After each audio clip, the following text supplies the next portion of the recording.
Today we're going to see some of the highlights of the collection at St Mary's. There are about 830 works here at St Mary's, and that's a part of our bigger collection, which is 2,500 works across the 5 different hospitals that make up Imperial College Healthcare NHS Trust.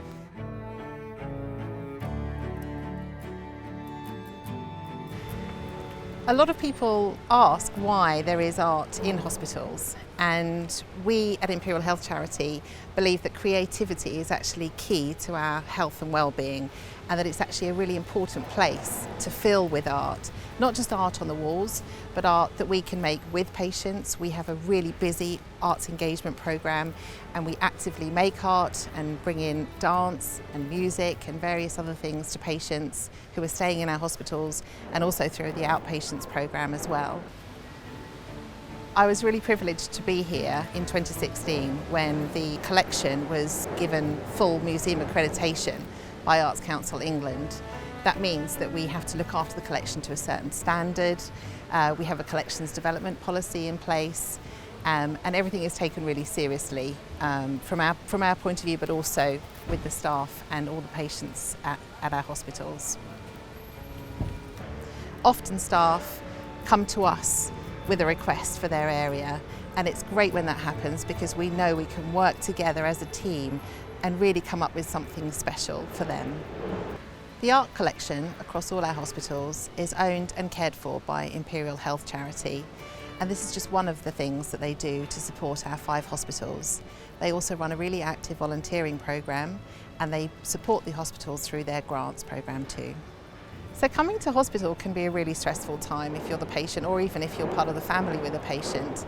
And we hope that the artworks that we have on our walls can provide a momentary pause away from that current stressful time. So we've got some really wonderful pieces that we'd like to show you today. Some unusual things and definitely some things that you wouldn't expect to find in a hospital. And I can't wait to show you. So let's go and have a look at it now.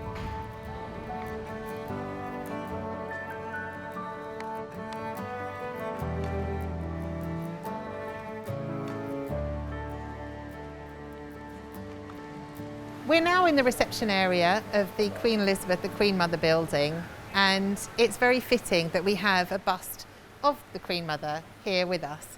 This is a bronze piece by Vivian Mallock that was made in 2002, and in fact it's the last portrait that she sat for before she died that year.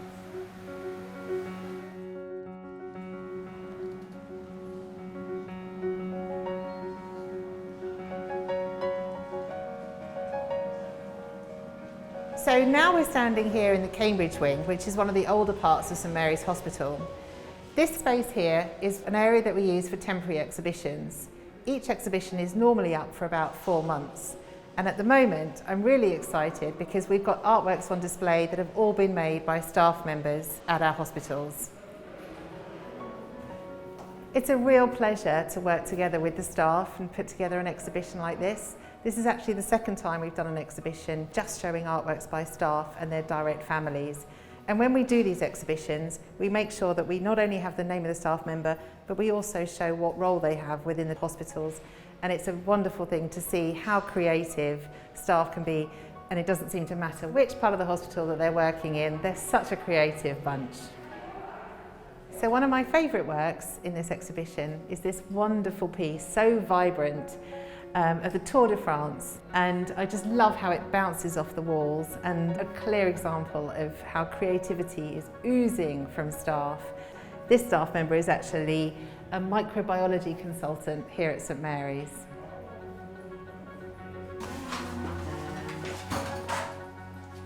St Mary's Hospital has actually been around since the 1850s, and there's a really long history of medicine here in Paddington.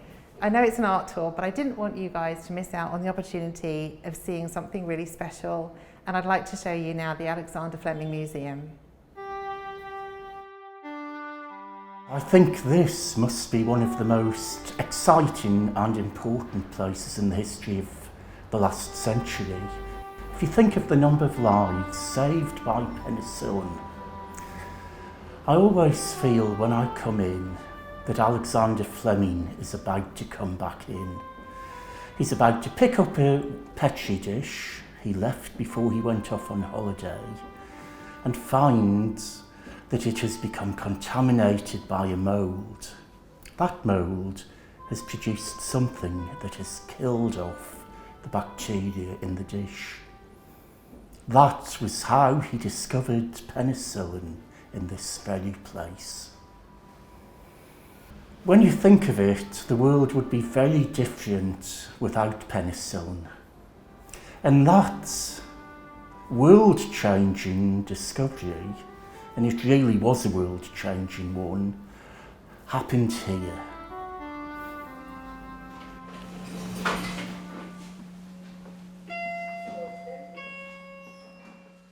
So now we're on the 10th floor of our Queen Elizabeth, the Queen Mother building, and I'm really excited to be in this space because it's a huge commission that was made by Bridget Riley in 2014. This incredible 56-metre long mural is painted directly onto the hospital walls, and the saturated colours and flowing rhythmic stripes bring vibrancy to the clinical environment. These murals take inspiration from a visit that Bridget made to Egypt in the early 1980s and echo the fixed colour palettes and decorative style of architectural painting used by the ancient Egyptians. I thought it would be really nice to share with you Bridget's own words about how she feels about her artwork being in a hospital. This new hospital commission, which I'm so delighted to have been given, does not have quite the same objectives as my other wall works. The hospital corridors are different. They embrace the whole space.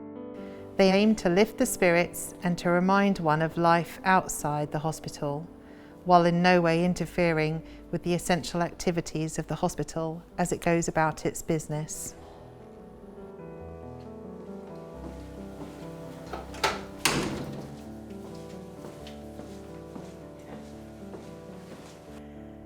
So we're now on the 7th floor of the QEQM building, and here we find ourselves in the Pediatric Intensive Care Unit. And this is a really recent project, so I'm particularly excited to share this one with you. It's a collaboration between the staff from the unit here and the Albers Foundation in America. And this is made up of the two really very well-known artists, Joseph and Annie Albers. Behind me is a mural directly painted from one of Joseph's homage to the square works that he's most famous for, actually. And it's been recreated here by the same mural painter that did the Bridget Riley murals that you've just seen on the 10th floor. All around this unit, there are artworks by either Joseph or Annie, and we've taken those and used them within the space to create an interior which is completely inspired by their artworks. The artworks themselves have been translated from what they may have originally been into things like cushion covers, wallpapers, new prints, even the colours of the desk for the reception and for the waiting areas were all inspired by their artworks. Now you might be wondering how this came about, because we don't normally work with organisations in America. Our collection is predominantly British artists, but it just so happens that the grandson of the director of the Albers Foundation was actually born here at St Mary's Hospital.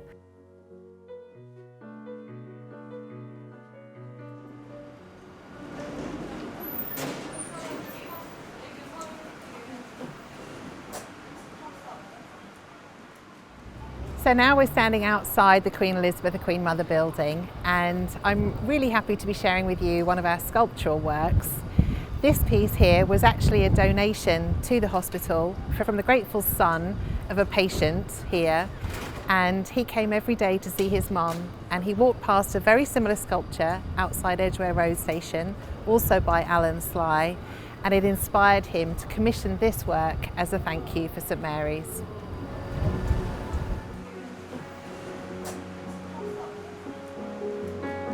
There is something really interesting in the fact that it's called Getting Back on the Right Foot, and it's outside a hospital, so that's something that's particularly nice as well.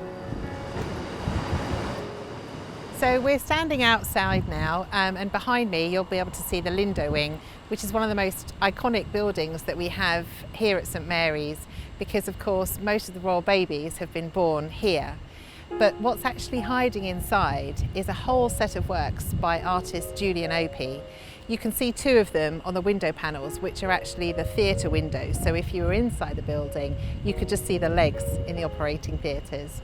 But there are 52 unique works inside this building, and Julian Opie came to St Mary's and spent some time in the Lindo wing watching all the people as they went about their jobs or came in as patients, and he wanted to make this a very human project. So all of the people that you see on his artworks inside the building relate to the people who are actually using the space.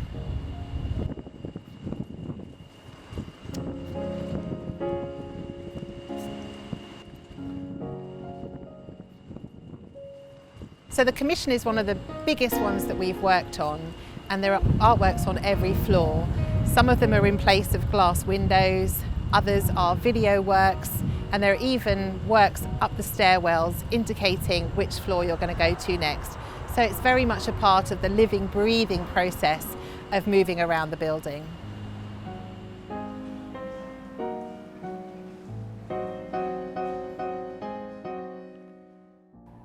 So the artworks that you've seen on today's art tour here at St Mary's have been some of our really most special pieces, the big splashy numbers. And it's really important to remember that we have art all over the place. Sometimes it's much smaller. We have a lot of framed works in the collections, just items along corridors like this gorgeous, colourful Bruce MacLean print.